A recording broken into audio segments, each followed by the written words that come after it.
Hi, good morning and welcome, everyone. This is Seek Sustainable Japan and our monthly series called Short Takes, where 30 minutes of chat about sustainable Japan, things happening, events, and this time politics and news and updates for me, JJWalsh, here in Hiroshima, joined by... Hi, I'm Tove Kinooka in Yokohama. It's always great to connect with you, Tova. And I warned you before we started today, we have to start with a little talk about politics because it connects to so much of sustainability. So much of the world order is changing right now. We have a big change in American politics, and that definitely affects Japan. It definitely affects the whole world order. And I'm really impressed to start seeing Prime Minister Ishiba stand up and talk to the G7 about the importance of peace, maintaining your borders, not giving up too much. So that was a really positive part of it. But your work, recently you had a trip to the Thai-Myanmar border. And I think this idea of maintaining relations with international countries in Asia definitely affects our situation in Japan. So I'm excited to hear about your trip. Tell us about it. Cool, thank you. Yeah, well, I've just come back from a week on the Thai-Myanmar border, visiting refugee projects there that an organization I work with, Refugee Empowerment International, or REI, supports. So REI fundraises here in Japan, but also online globally. And we support 5 projects around the world, 3 of which are on the Thai-Myanmar border. In refugee camps there. So the picture you can see on the left right now is KSDC, the Karenni Social Development Fund Center. So this course is run by refugees for refugees, as all of our projects are. And the young people you see there are all Karenni refugees, some with official status, some with not, who have had to flee what's going on in their country. Some of them have come recently, others have sort of been there for years in the camp. But this program teaches them, they do environmental management, they talk about human rights, democracy, women's rights, all of these things, leadership, they're learning about leadership. So a lot of the things that actually we're working on back here in Tokyo. And it was just astounding to sit down and talk to them. So the young lady stood up there with the red top. I sat down and had an interview with her about the course and what she's learning. And she was saying her favorite subject is democracy. And this is so important. We need to understand, I didn't know this was a thing before I started learning this. I had another chat with a 22-year-old young man who's on the course about deforestation and environment. And he was so passionate about that and saying, yes, we need to understand this. Our people need to understand it. Despite everything that's going on and the situation they're in, they recognize the importance of things like this. It was really, very humbling and inspiring to talk to these people. And you can see that that's a mural at the KSDC made by some of the previous cohort of students, I think 2 years ago. And so that really showed that's what they're leaving. That's what they're dealing with. Their villages are being bombed every single day. It's not safe. The military targets schools, churches, community centers, hospitals. So kids are in the jungle doing their studies because it's not safe to go to the schools. Mothers are giving birth hiding in the jungle because it's not safe to go to the clinics and things like this. It's astounding. And yet they're incredibly positive. They're very pragmatic. They're getting on with their lives as best they can in the situation they're in. One thing that was incredibly frustrating, though, was to see so that this KSDC is a kind of independent project, and we're funding most of that. So that's going ahead. It's fine. One of the big camps we went to on the final day, it's got a lot of different MPOs there. A lot of the big international MPOs have projects running there as well. There are about 15,000 people living at this camp. It's huge. And there were several places we saw where the doors were locked because they were funded by USAID. And just overnight, those things have closed down. We heard one of the people in the camp was saying the clinic there was just overnight shut. So they locked the doors. The staff had to leave. They were recalled back to the US, but the clinic was locked, so nobody else could use it. They've got a perfectly good clinic with equipment. People were turfed out no matter what state they were in, and just said, sorry, it's closed, we're out of here. It's having a my massive... grandfather actually worked with USAID, and it supports so many American farmers. Right. The funds had already been sent out, but then stopped by the Yeah. Trump administration, and it hasn't been restarted again. And this foreign aid, it affects America too. Yeah. It's not just for foreigners. It's not just for Exactly. foreign countries. Yeah. I mean, we talk about sustainable brands all the time. It was part of America's sustainable brand, taking care of people in need. And that in turn helps America as well. Yeah. And it's just a crazy argument to just turn it off. And it Absolutely. hasn't saved anyone money. No, At not all. at all. And all the people who were working for USAID are totally in limbo now, not knowing whether they've got jobs going forward. I mean, and what happens to their families and things like this. This, it hasn't been thought through. It's such a knee-jerk reaction to, and based on misunderstandings, misconceptions. It's really, really sad to see the impact it's having on people who, are doing good stuff and really, really need the support. Absolutely. Another photo here from your trip. Yeah, so this is one of the projects. This is in the PMI refugee camp. This is DARE, which is an addiction recovery project. So co-founded 25 years ago by a Burmese man and a Canadian woman. And the lady Pam was an addiction worker in Canada before she came to Thailand, and had seen sort of firsthand, been involved for many years there in sort of addiction recovery, sort of Western style projects, and was very sort of taken by the approach that they have here in the camp, and the Lolo Say, the Burmese man she worked with, to co-found this. And it's much, much more successful. Their relapse rate is much lower than programs that we have in the West, in our supposedly sort of advanced societies. And the reason for that is it's really holistic, and they work not just with the addicts themselves, but they work with the whole community, the families of the addicts, to break down the stigma and the biases around this, to do a lot of prevention work as well. And it works. It really works. And all of the trainers, many of them have been affected. They've either been addicts themselves or had family members who are, so they get it, they understand. And it was really, really impressive. And they use natural sort of herbal remedies. They use acupuncture. They use a lot of sort of group therapies and stuff. Really, really impressive project. That's amazing. That idea of community development, right? And then that's something that we love about raising kids in Japan, about being in Japan, and you still have that community, like people looking out for each other, and your neighbors will watch out for your kids, and kids can go to and from school on their own still. Like there is that real dynamic part of the community still alive in Japan. It's a wonderful aspect. So it's great to see it in Thai-Myanmar border too. Yeah, and they're using it really effectively in this project. So. Wonderful. And then the next two pictures, I think, are like landscapes of where you were. So this is the camp. This is where that addiction project is. They've got 5 sort of bases for that project in different camps. This is PM, which is right up in the mountains, on the border there.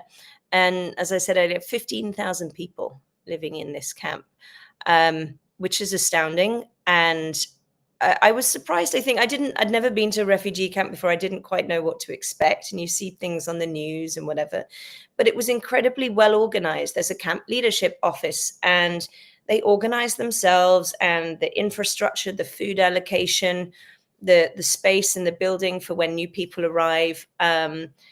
They've got sort of trade going on with sort of local Thai traders who come into these, on the sort of right of the street there, you can see there's little shops and things so that they can go and trade things. And And the person walking out in the middle of the street with the stuff on their head, that's taking up roofing sections for new arrivals.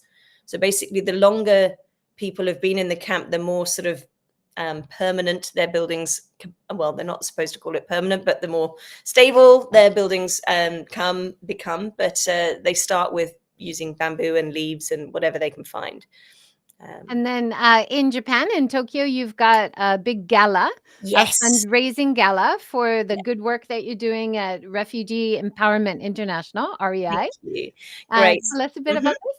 Yep. So this is the biggest fundraising event that we do every year. We do a lot of different sort of smaller ones too, but this is on the 21st of March. It's hosted by Conrad Tokyo, beautiful hotel that really supports REI's work. We're really appreciative of that, and several other sponsors you can see there. And it's always an amazing evening. We've got a taiko band. It'll be, high energy, chance to get dressed up and whatever, and hear about the projects. We've got people speaking directly from projects in Myanmar or in the camps, and a chance to really, have a wonderful evening, but also give back and learn more about the work that's going on in these projects. Well, thank you for all the wonderful work you're doing. And if you're in Tokyo, definitely try to get to the gala, learn more about the good work of REI, but also have fun. It looks like a great Yes. event. Yeah. Oh, it's always a brilliant evening. Yeah. Really good fun. Now, another event you had coming up is this Venture Cafe Global Gathering. You can tell us about this? So this is this afternoon. Actually, I'll be heading off shortly after we finish up here today. So Venture Cafe is an organization that brings together entrepreneurs globally and businesses and people interested in startups and this, that, and the other. Usually the Tokyo one has Thursday gatherings and has done for years. I think there are branches also in Nagoya and Fukuoka in Japan and several other cities globally. And this is their once a year global gathering where they've got entrepreneurs from all over the world coming together to look at the sort of Japan bridging the world, but also what's happening in other places. A lot of them are tackling sustainability or social issues. So I'm really looking forward to hearing all the different panels and speakers and pitches and things going on today. It'll be a really sort of action-packed day. I think there is still time. It starts at 2 p.m. So if anyone wants to sign up, jump on the website and go and have a look. It's a really worthwhile way to spend an afternoon, make some connections, get lots of great ideas. Yeah, it looks good. I've put the link in the list below. Thank you. Let's just skip ahead a little bit, give you a little breather while I talk about some of the talks that I've just done and coming up in about a week. So it's all of these 3 great talks, 2 this month and 1 next month, about how to reuse Akiya or Minka or traditional Japanese houses in meaningful ways, but not just about the houses, not just about selling the houses. It's about building community and revitalization of rural Japan. And I know Prime Minister Ishiba, this is one of his hot points too, right? He really wants to help revigorate the rural areas with transportation funding, with road funding, with things that infrastructure the government can do. Also encouraging businesses to get out to rural areas. So that really could help revive not only the cities are too busy, they're doing fine, they've got more than enough people, but we are finding so many communities outside the cities that are just dwindling. And Yeah. a lot of these areas have very high value houses, high value communities. And so it's wonderful to see these groups in different areas which are working so hard to bring people together. Michelle Huang at the top left, she talked about her group Akiya Collective. Now they're a group of artists that are doing innovative different projects in rural Nagano. It's only about 90 minutes from Tokyo. But she does a month-long event encouraging people to come for the whole month and live there and really experience life as a local, take part in all these activities. But that's a way to fund their activities for the year, but also they've got Akia for sale. So if you're really loving the area, you can buy one and come back regularly, right? So that's a great idea. That's a And great idea, bringing people to experience living there, because it's very different, right? Being there for a month or a few weeks as opposed to 1 or 2 nights is, yeah, very different. absolutely. And then Minka Preservation Society, they're building on the success over the years of the Minka Summit events by expanding it more, doing more events, newsletters, and blogs, kind of taking it to another level, which is wonderful to see. Mhm. And then coming up next month, talking to Planet Dow, also doing really exciting projects all over rural areas of Japan. So I don't know much about what they're doing. I'm really excited to hear from them. Brilliant. I've seen their posts on Facebook and stuff, but I haven't actually sort of heard much detail, so that'll be interesting. And then well, 2 weeks ago or last week, I was up with Shiitake Creative. Ali Hongo is one of the founders. She also joined the show after the event, but it was the time for the Japan Travel Awards.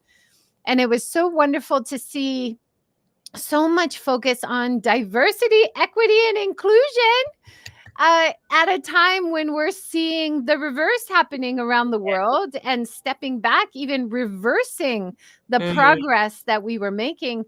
And everything about this Japan Travel Awards from the beginning, when it started 4 years ago, was really focused on accessibility, diversity, and inclusion in terms of accepting and welcoming inbound travelers who are same-sex marriage or gay or LGBTQ issues, or focused on women promoting in the workplace.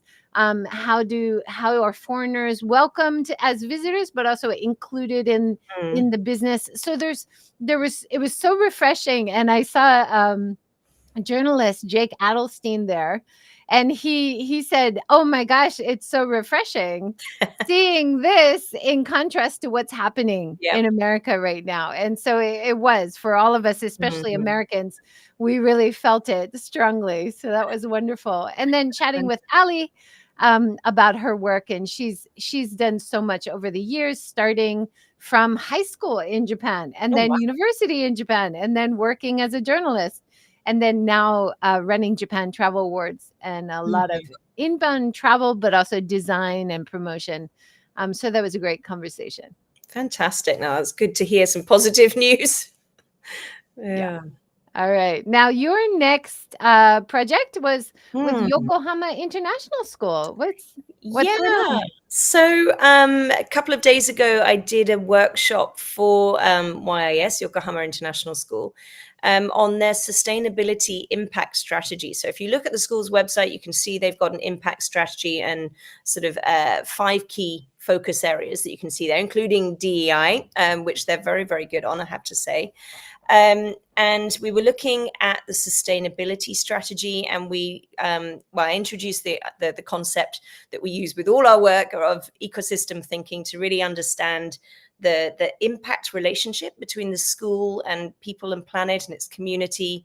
And so we were looking at not just the physical equipment and stuff in the school, but also thinking about the activities they run, how they incorporate sustainability into lesson topics for different subjects, and sort of looking at how they want to really make the impact statements come alive, which was really encouraging to see. Actually, I think a lot of organizations, not just schools, big companies that we work with as well, say all the right things on the website, right? So you can go to the website, looks amazing, but the reality that's lived every day in the organization is often very different.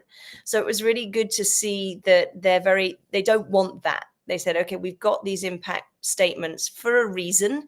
We want to make sure everyone understands them, that they're the right statements. Like, do we need to revise them? And they brought together a group. There were about, I think, 15 or so people, including the headmaster and his leadership team, several other people working in the operations, They had faculty, staff members from different subjects. They had students as well. And they were all part of this conversation saying, well, actually, what does this mean to us? What does sustainability mean to us as a school, a large school with a broad footprint, not just physically, but in terms of the people we're sending out into the world. What's the mindset we want them to take away from their years as students at YIS, and how do we want them to influence the world? So it was a really great discussion. And now they've gone away with a list of actions to go and implement to move this forward. So really great to see a school taking such a proactive stance on sustainability. That's awesome. I just had my daughter and son both went through IB school, International Baccalaureate, which I know Yokohama International School is the same. It's an international standard of education. And we had a discussion with some of the managers at the main office asking us what we felt about it. And as parents, all of us were saying we really appreciate how the students are given so much emphasis on independent learning, developing their own ideas, creativity, and how much of a contrast that is from traditional schools in Japan, and how getting them ready for international universities, the IB, is much more on par with this kind of do your own research. What are you passionate about? How can we support you? Very different from the top down, listen to what I say, repeat back for a test kind of rote approach. Exactly. And so that was so nice to hear all the other parents, Japanese and foreign, who was in the IB, that we really appreciate this kind of learning. And then, of course, to connect it to sustainability, to DEI, to things that matter for community as well. People, planet, profit, and balance, right? Yeah, absolutely, absolutely. No, it's a great approach, and it's nice. I think, obviously, I think our kids have both gone through the ones where it's taught in English at international schools, but there are Japanese schools offering IB programs in Japanese as well, so it's accessible there. But it is such a great holistic sort of student-centered approach to education that actually prepares them for real life afterwards, I think, more than any other approach I've seen. So yeah, really impressed with it. And to be honest, I spent 21 years at the university level, and you don't see a lot of push for independent learning even at the university level in Japan, in a typical university. So this is really very important for future leaders. Yes. For future company workers who understand these key issues on a deeper level, right? It's so many knock-on positive effects, right? Exactly. And just for really good, proactive global citizens, right? Who, whatever work they're doing or wherever they're living in the world, can actually understand issues, be respectful and inclusive, and make a positive impact. So it's a great approach. Absolutely. And always, like many sustainability issues, always reevaluating where we are and how we can be better. And you see that with the IB program, how they do really evaluate and make changes. They're really trying to make progress. And that's fantastic to see. Yeah, totally agree. Talking about Prime Minister Ishiba and his stance with the G7, trying to encourage the G7 group to avoid the wrong lessons in the Ukraine peace process, not to give up too much of your sovereignty, too much of your country's land, like not allow a country like Russia to come and take land and then create peace where that's really benefiting them. Because in the article with Japan Times here, talking about how Prime Minister Ishiba really sees a connection with what's happening in Europe, and next it's going to be Asia and Japan. And, it's really tricky being an ally with America, but that's kind of shifting and what's going to happen. And so seeing him as a leader really stand up, this was, I thought, very positive in the news to see. No, that is good. We need, I think it feels like there's rather a leadership vacuum at the moment at the top level of politics, and we really need people stepping up and saying, well, actually, no, we don't think what's going on in the US is the right way to go, and coming out and standing up against that and talking sense. So it's, yeah, thank you, Ishiba-san. And yeah, But that's it's so important. tricky, right? Because Japan's military is basically the American military. Yep. So there is so much that needs to happen this year in terms of negotiation and Mm. realignment. But it's amazing to see him come out so strong as Yeah. a strong leader. So it's I think very encouraging. I hope. Mm. Yes. Yes, definitely. Yeah, watch this space kind of thing, right? Yes. I think we're all like walking on eggshells about international Very politics, much. right? Very much. Yeah. But that also relates to an issue I had yesterday, Mm. which I think foreigners living in Japan, it's becoming more and more of an issue because there's Mm. more and more of us, Yeah. foreign new residents, long-term residents, people who are not Japanese, who speak a bit of Japanese, even struggle. Yeah. You know? So Mm. yesterday I was at the Kuyak show. I was having a big issue. The ward office people said, we can't tell you the information because we can't support some businesses over the others. But I needed a paperwork that could only be done at a business.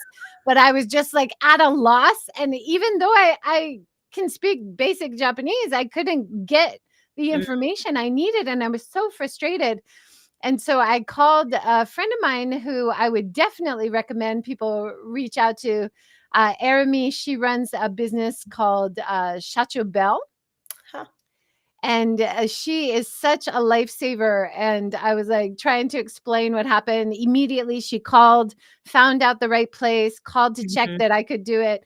I went over and got it done. And then I went back to the Huyok show and they're saying, oh, good job. And I was like, it was hell. Like, I'm glad I Mm. had a connection to someone who could help me Yeah. get through that next hurdle. Mhm. And I remember as a jet coming, and then the staff at the school, they were supposed to help us with anything difficult. Mm. But Yeah. do foreigners have someone who can help them? Because Right. it's not just a language problem, it's a know-how Yeah. problem, right?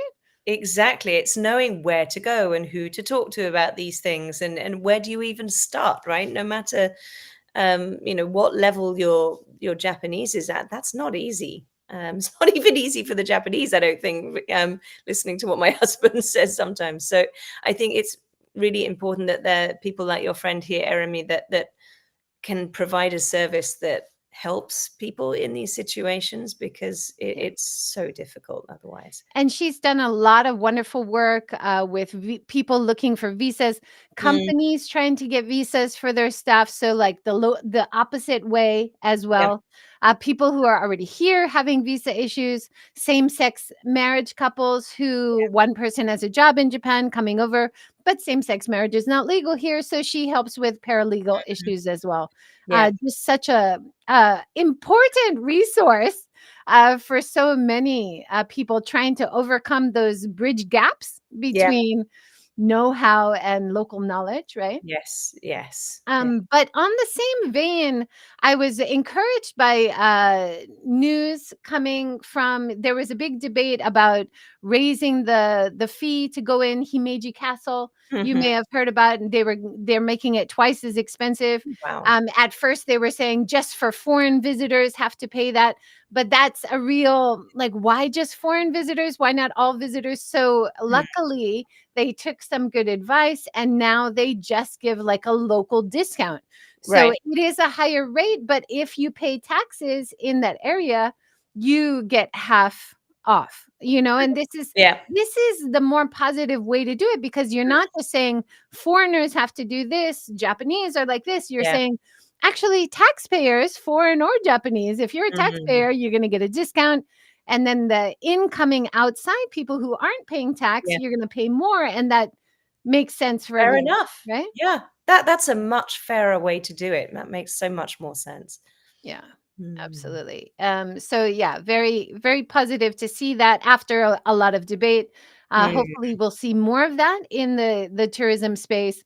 How to give local people who are feeling the crush of Mm. all the crowds, they're feeling the inconvenience. How can you give them some value from the tourism income is such an important part of sustainable tourism, right? Yes, yes, very much so. Yeah. Well, that is almost our time. Have we covered everything, Tova? Gosh, I think so. Yeah, it always goes very Yeah, quickly, doesn't good. it? And you've got an exciting event today, exciting event coming up. Mhm. And we'll catch up with everybody again next month. Thanks so much, everybody, Brilliant. for Thank joining. you. Thanks so much, Tova. Thank And of course, if you're watching this on replay, you have any questions or comments, as usual, please write them below and we'll be sure to respond. And don't forget to subscribe. It's amazing. A lot of people have not subscribed who watch it. you. It's just a little click of the button. That's all it takes, right? Super easy. All right. Have a great day, everyone. See you next time. Thank you.